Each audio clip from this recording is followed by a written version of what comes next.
And more foreign stories, the Economic Community of West African States, ECOWAS, has begun its 42nd ordinary meeting of the Chiefs of Defense Staff with the aim of addressing evolving issues like the expanded terrorism, violent extremism, and military takeovers of power with the region.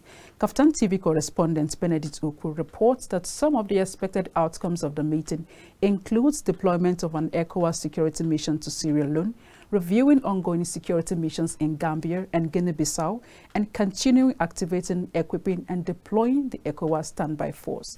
Here is more details on this report. In 2021, few events have played out, including the cascading coups in Niger and the withdrawal of Mali, Burkina Faso, and Niger from the ECOWAS. This ECOWAS's 42nd Ordinary Meeting of the Chiefs of Defense Staff, which kicked off in Abuja, is to address evolving issues like the expanded terrorism, violent extremism, and military takeovers of power amidst renewed geostrategic rivalries in the ECOWAS region. The ECOWAS Commissioner for Political Affairs, Abdel Fattah Musa, emphasized the urgent need to reposition the region's defense architecture to address evolving security challenges. The activities of terrorist armed groups and violent extremist groups, intercommunal conflicts, as well as transnational organized crime networks, including cyber insecurity, banditry, misinformation, and disinformation, have continued to undermine peace and security in our region.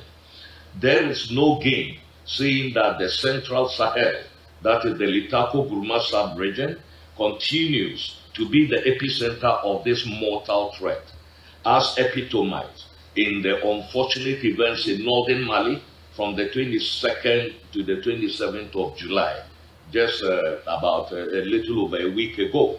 It is also to be noted that the littoral states continue to bear the pressure of terrorist groups from the Sahel, exemplified by the recent incursions of terrorist armed groups into northern Togo and northern Benin, respectively.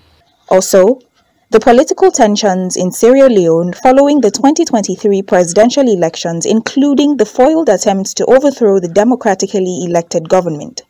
The Nigerian Chief of Defense Staff, General Christopher Musa, begins by calling for collective expertise, sharing intelligence, and coordinating efforts to solve challenges.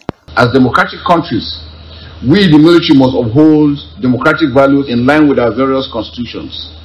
I'm also optimistic that this meeting will assist us to prevent such abnormalities while strengthening our collective resolve to bring about peace and sustainable development to our region. The complexity of the security landscape demands that we leverage our collective expertise, share intelligence, and coordinate our efforts across borders if we must solve these challenges. The Minister of Defense and other ministers also noted that the security landscape of West Africa is currently marked by complex challenges and opportunities for cooperation.